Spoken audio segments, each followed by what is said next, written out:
हर हर महादेव, जय भोलेनाथ। नमस्कार, मैं साधना पांडे मार्गदर्शन पे आपका स्वागत करती हूँ। तो जैसा कि आप सभी जानते हैं कि पुष्य नक्षत्र में कोई भी कार्य करना बहुत शुभ होता है, श्रेष्ठ होता है।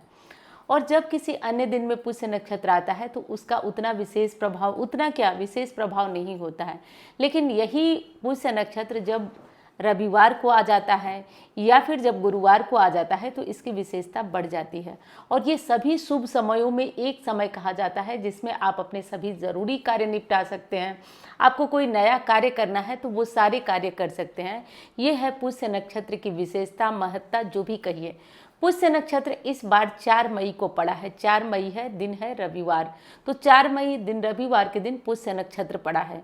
पुष्य नक्षत्र कब से कब तक है, सबसे पहले तो वो जान लेते हैं कि पुष्य नक्षत्र कब से कब तक है। वैसे तो उदया तिथि में पुष्य नक्षत्र है तो पूरे दिन मान्य होगा, फिर भी हम 5:52 से 12:53 तक पुष्य नक्षत्र रहेगा। तो वैसे उदया तिथि में है तो पूरे दिन का मान्य होगा, फिर भी आप सूर्योदय कालीन तिथि को न लेते हुए भी ले तो 12:53 तक पुष्य नक्षत्र रहेगा। सुबह 5:52 से रहेगा। तो इसलिए आज का दिन विशेष है, बहुत शुभ है। आज के दिन क्या करना है, आज के दिन मैं वो बात करूंगी जिसमें कि आपको कुछ विशेष कार्य करना है। और दोस्तों, इस उपाय में बहुत ताकत है, बहुत ताकत है।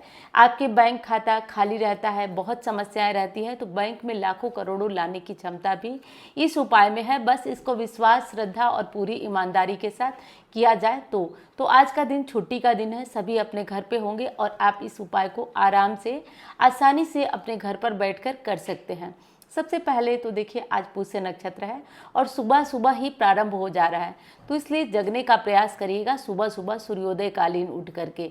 और सूर्योदय कालीन उठने के बाद आपको क्या करना है कि पक्षियों को दाना आज ज़रूर डालना है। पक्षियों को गेहूँ, चावल या जो भी दाना हो आज ढूंढ कर कहीं पक्षियों को डालिए। ढूंढने का मतलब है कि आप घर के छत पे भी डाल सकते हैं, आप बाहर ले जा करके जहाँ पक्षियों का आना जाना है वहाँ भी डाल सकते हैं।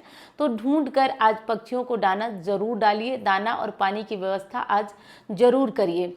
दूसरा कार्य आपको करना है कि आज रवि पुष्य नक्षत्र है तो आज एक काम आप कर सकते हैं, इसलिए ये वीडियो आपको पहले ही मिल जाएगी। तो शनिवार की शाम को जा कर के और आप कर सकते हैं कोई भी जो आंकड़े का पौधा होता है उसको आमंत्रित। तो कैसे आमंत्रित करेंगे वो मैं बताती हूँ। आपको 1 लोटा जल ले लेना है। तो क्या करना है कि 1 लोटा जल ले लेना है, उसमें डाल लीजिए एक सिक्का, एक सुपारी ले लीजिए और ले करके किसी पुराने आंकड़े के वृक्ष के पास या नए आंकड़े के वृक्ष के पास, पेड़ पौधे के पास आप पहुंच जाइए। पुराने आंकड़े के पौधे के पास आप पहुंच जाइए, पुराना हो नया हो जो भी मिल सके। सफ़ेद आंकड़ा होना चाहिए, सफ़ेद आंक जो बोलते हैं, मंदार बोलते हैं, जो भी बोलते हो, जिस नाम से बोलते हो, तो उस पौधे के पास आप पहुंच जाइए। शाम रात होने से पहले वो जल उस आग के पौधे में डाल दीजिए और डाल करके सिक्का सुपारी वहाँ चढ़ा करके उनसे कहिए कि हे जो भी हो, आप कहिए कि मैं आपको कल लेने आऊँगा या आऊँगी, आप मेरे साथ चलकर मेरे दुखों को दूर करिएगा।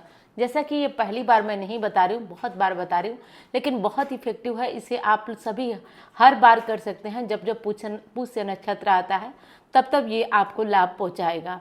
तो करना यह है कि आप ले जाइए, ले जाकर के जल से आप उन्हें आमंत्रित करिए।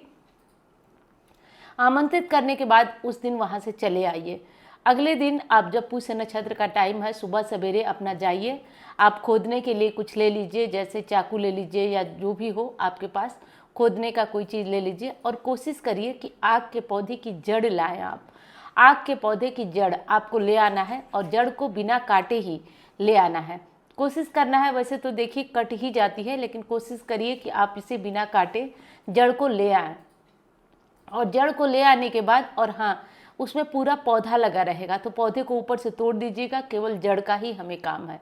तो जड़ को ले आइएगा, जड़ को ले आ करके घर में धुल लीजिएगा, गंगा जल से धुल कर, और सिक्का सुपारी हल्दी से आंकड़े के पौधे की जो जड़ है उसका पूजन करिएगा। पूजन करने के बाद आप अपने इसे पूजा के जगह पे ही रख दीजिएगा, पूजन स्थल पे ही रख दीजिएगा। और सुबह ले आते हैं तो 12:53 से पहले आप इसे बांध कर अपने पर्स में, तिजोरी में रख सकते हैं या फिर आप इसे धारण भी कर सकते हैं। जिन लोगों की संतान नहीं है, संतान प्राप्ति के लिए बहुत समस्याएं चल रही हैं, वो इसे अपने कमर में धारण करें, और जिन लोगों को धन नहीं मिल रहा है वो अपने दाहिने बाजू में इसे धारण कर सकते हैं। तो ऐसा करने से भी दुख दूर होता है, परेशानियां दूर होती हैं।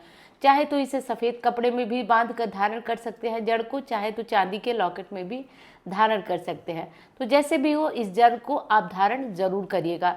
ये हमारा पहला काम है जो आपको हर किसी को कर लेना है, करिएगा जरूर। वीडियो पसंद आ रही है तो लाइक करिएगा, चैनल को सब्सक्राइब नहीं किया आपने तो ज़रूर कर लीजिएगा, इससे मेरा भी हौसला वर्धन होता रहेगा। अब दूसरा कार्य आपको करना है, जो कि मैं बहुत बार आपको बता चुकी हूँ। आपको कुछ विशेष कार्य करना है जिससे कि आपके जीवन से दुख, तकलीफ और परेशानियाँ दूर हो जाती हैं।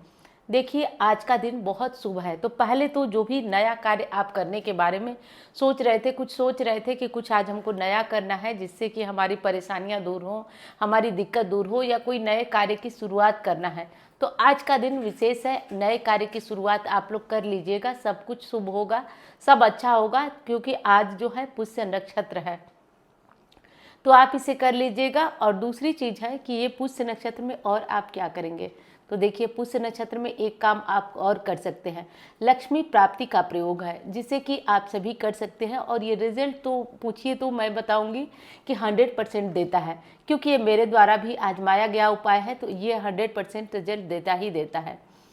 आपको लेना है जो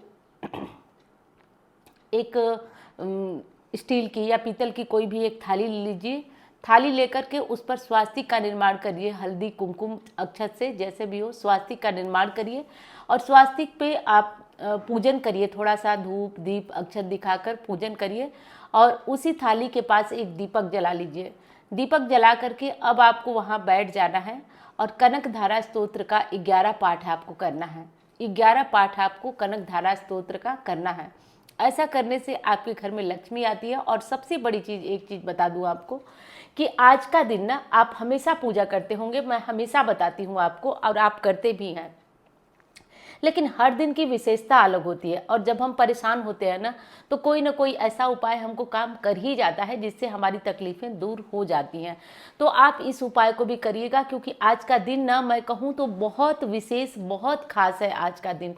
तो ये काम आप लोग कर लीजिएगा। जिन लोगों को कनक धारा पढ़ने में दिक्कत आएगी वो घबराए नहीं, वो क्या करें कि हिंदी में पढ़ लें। और अगर कनक धारा आपको मिल नहीं पा रही है, किताब नहीं है, तो हमारी वेबसाइट पे पहुंचिए, margdarshansadhana.com। तो आप यहाँ पे पहुँचिए, और पहुँच करके आप जा करके वहाँ से PDF डाउनलोड करके हमेशा के लिए रख भी सकते हैं, वहाँ से पढ़ भी सकते हैं। तो आपको वहाँ पे हिंदी, इंग्लिश दोनों में ही और संस्कृत में, तीनों में ही आपको कनक धारा स्तोत्र मिल जाएगा। तो वहाँ जा करके आप इसे पढ़ सकते हैं। तो ये चारों काम करिएगा। और कल का दिन विशेष शुभ है, तो किसी को दान करना चाहे तो कुछ चीज़ें दान कर सकते हैं, जैसे वस्त्र का दान भी हो सकता है, तांबे के बर्तनों का दान हो सकता है। दान के लिए मैं इसलिए नहीं बताती हूँ, दान की कोई सीमा नहीं है, तो जो जैसे हो सके वैसे कर लीजिएगा। और वीडियो पसंद आए तो भूलिएगा मत लाइक करना, चैनल को सब्सक्राइब नहीं किए तो कर लीजिएगा। और अब मैं मिलूंगी आपको किसी अन्य और नई वीडियो में, तो चैनल के साथ जुड़े रहिएगा। मैं मिलती हूँ अन्य वीडियो में।